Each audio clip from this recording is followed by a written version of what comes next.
As a preacher, one of the hardest things for a preacher to do is to ask people to do things. To give up their time and to give up their money. Those are probably two of the hardest things for a preacher to do. Just because they're so personal and they're things that people have a hard time giving away. But as I thought about this, I wanted to ask, what does God say about giving?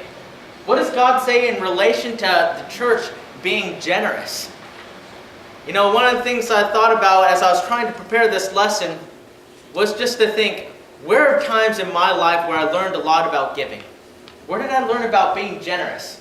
And I thought of 3 instances in my life where I thought about generosity and Christian charity and giving to the church. The first story that I thought about was when I was younger and my parents were people who owned their own business. They taught me a good work ethic. And that's one thing I really appreciate about my parents. Except my parents owned their own business and we grew up poor. We never had a whole lot of money. Every once in a while I saw how much my parents had in their bank account and it was never a lot. But one thing that I admired about them was each week they would still give money to God regardless of how much we had in the bank. And so one of the things that my parents often did was that they tried to help me develop being an adult at a very young age. I remember being 12 years of age and my dad took me to our local credit union where I had my savings account. And he said, "Son, we're going to open up a checking account." And because he thought I was ready for that. Now, for a 12-year-old, I was 12 years old and I had my very first checkbook. Can you imagine the possibilities? But I wasn't very much of a spender. But I remember, even to this day, the first check I've ever written in my whole entire life was to the church. It wasn't a lot of money, but following the example that my parents set for me and teaching me, we do this not because we have to, but because it's just one way that we get to contribute to doing the Lord's will and say, "God, I love you so much, more than I love this piece of paper with a dead president on it." You know, I just thought about that. And I thought, you know what, that was an important lesson. And the second one that I thought about was when I was with my daughter, Paige, and we were eating a pizza, and there was 2 slices left. One for me and one for her. And I said, "You know what, Paige, why don't you go ahead and take the larger piece of pizza?"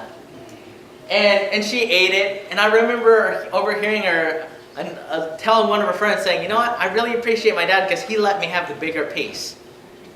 And that really made me feel really good because I'm the bigger person, and I figure, you know what, the bigger person deserves a bigger slice. That's the way of thinking.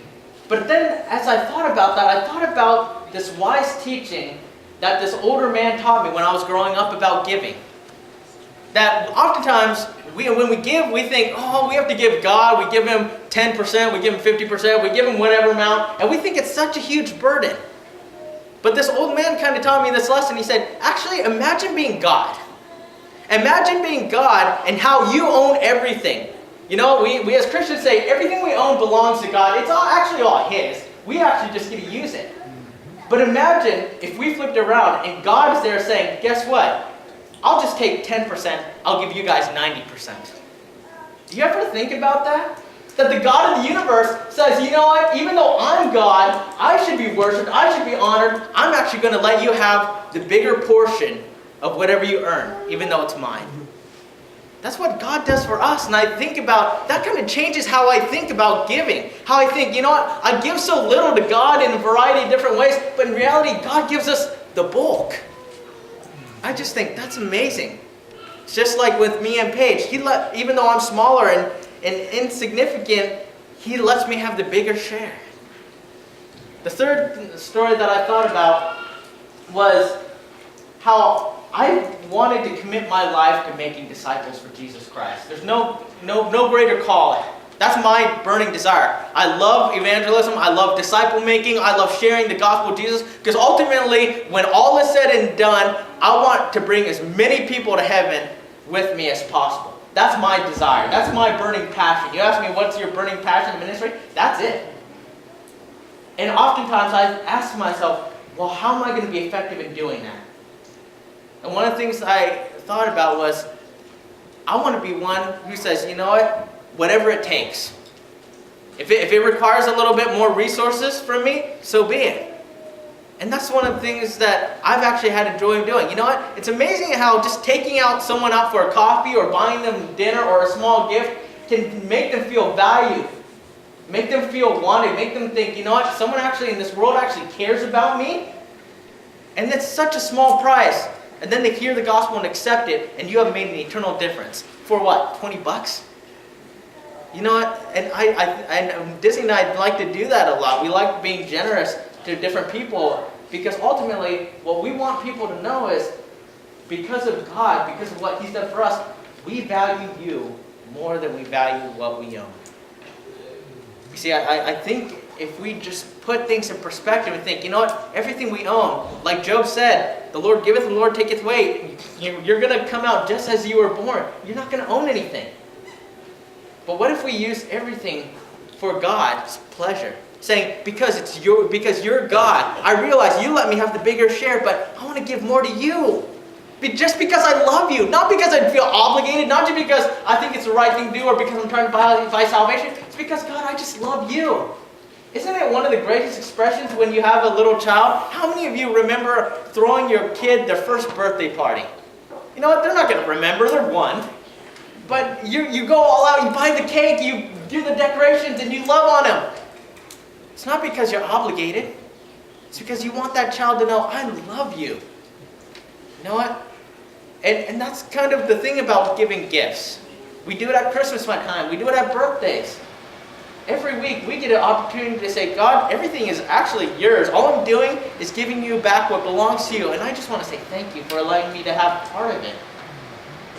You see, that changes the way that I think about giving. And I wanted to think, what does the Bible actually teach us about giving? Because there's a lot about giving. There's a lot. There is. And I want us to be ones who are inspired by giving. To be generous. And because it's one more way to show love for God. It's another way to make a difference. You see, we're going to cover a few different lessons about giving that we learn from the Bible. One of the lessons that we learn is that followers of God have always been expected to give. There's never been a time in human history when man existed that people who truly wanted to follow God never gave. We even think about the patriarchal age, the time before the Mosaic Law. We think about Adam and Eve, and they had a son named Abel. And at the very beginning of humanity, Abel, the son of the first people on earth, what did he do? He went and he offered up a sacrifice to the Lord. But not only did he just offer up a sacrifice, he gave the first, the best, the fattened portion. He gave the best of what he had. And you know what? He was honored for it. We even read that in Hebrews, the 11th chapter, how he was a man of great faith. We see even a contrast to his brother Cain, who gave to the Lord, but it wasn't necessarily the right heart, right motivation, right kind of faith. He did it. But God is looking for so much more. He's not just looking at your bank account. He's looking at your heart. Because that's a reflection. Do you give because you want to, because you love Him? I think about Noah. I think about how after the flood, the first thing that he did after he got out of the ark was he set up an altar and he offered up a sacrifice to God. He didn't just start preserving and saying, you know, I got to start getting things planted in the ground. I got to think about dinner time next year. He said, I want to first give praise and sacrifice to God. We think about Abraham. Abraham was a wealthy man. He was the father of all nations. He was a great man of wealth. But then when Melchizedek, the priest of God, came, he said, you know what? Because of you honoring God, he gave a tenth of what he had to Melchizedek. And we think, oh, he just gave him a tenth. That's a huge amount. Because he was a wealthy man. We think about even in the time of Moses. We know in the Mosaic Law that under the law of Moses, the Jews were required to give a tenth portion. But not only were they required to do that, they were also required to give a variety of different sacrifices. And a conservative estimate of how much they gave to the Lord was about 23%. But not only that, the Mosaic Law actually had something in place that said, okay, even though you have to give 10%, you have to have these sacrifices, there's something called a free will offering. And if you want to just have an expression of God to just love on Him and to thank Him, you can go up and offer up a free will offering and just offer up this word.